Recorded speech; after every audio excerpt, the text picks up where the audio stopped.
আমি বিয়া করবো না। দেখ কনে উঠছে, আরে মানুষে বান্দর কব না, আরে নাম। আর শোন বাজান, আমি কথা দিয়ে আসছি বাজান, ওনে তোর বিয়ে হরাই নাকবো, আজকে তোর জামাই নাকবো বাজান, তুই আমার মান সম্মান রাখ বাজান, তো ভালো নাম। না আব্বা, আমি বিয়া করবো না। তোমাকে আমি না হয়ে দিছি যে আমার বিয়ের সাথে আমার অনেক দেরি আছে, আমি আর বিয়া করবো না, বিয়া করবোই না।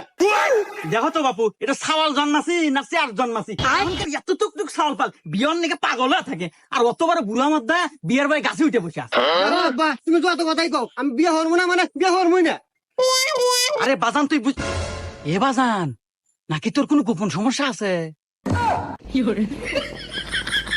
আরে আব্বা, গোপন সমস্যা টমস্যা কিছু না, আসলে আমি বেকার, কোনো চাকরি বাকরি নাই, আর বিহারে বইয়ের খরচ চালাম করে। আরে এখন তার মেয়েরা যে বঙ্গা মঙ্গা খরচ করে, ওই প্রত্যেকদিন তোমার কাছে চাই নিতে পারবো না, আমি চাকরি পাবো তা বাদে বিয়ে করবো। এই হুমন্দির সাল কয় কি রে? এই